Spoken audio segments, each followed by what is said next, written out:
Memorandum of understanding with the international labour ఆర్గనైజేషన్తోని India memorandum of understanding అనేది చేసుకుంది. దేంట్లో అంటే boost global recognition of skills and occupation. So మన ఇండియాకి సంబంధించినటువంటి స్కిల్స్ ఆక్యుపేషన్స్కి గ్లోబల్ రికగ్నేషన్ తీసుకురావాలన్న ఉద్దేశంతో ప్రపంచ లేబర్ సంస్థ ఏదైతే ఉందో ఓకే దాంతో మెమరాండమ్ ఆఫ్ అండర్స్టాండింగ్ అనేది చేసుకోవడం జరిగింది. మరి global recognition of skills and occupations చేసుకోవడం వల్ల ఏం బేసిక్గా బెనిఫిట్స్ ఉన్నాయనే చూద్దాం. ఓకే, దీంట్లో ప్రధానంగా చూసుకున్నట్లయితే 16th September 2025 రోజున ఈ అండర్స్టాండింగ్ అనేది చేసుకోవడం జరిగింది.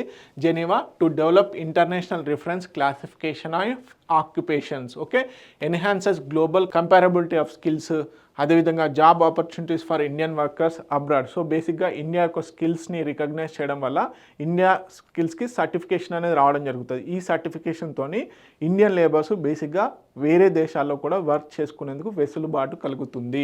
ఓకే, అదేవిధంగా positions India at the enter of global labour mobility reforms, supports India's domestic initiative, ప్రధానమంత్రి వికసిత్ భారత్ యోజన, రోజ్గార్ యోజన ఏదైతే ఉందో దానికి కూడా బేసిక్గా రికగ్నేషన్ రావడం జరుగుతుంది. Okay, key features and benefits ఏంటి అంటే standardised skill recognition, boost international labour mobility, alliance with the digital platform, అదేవిధంగా pilot projects in digital economy, care వర్క్కి కూడా ఎంతగానో రికగ్నైజ్ వచ్చే ఛాన్సెస్ ఉన్నాయి. Okay, so this is all about international labour organisation and India memorandum of understanding to recognise the Indian skills.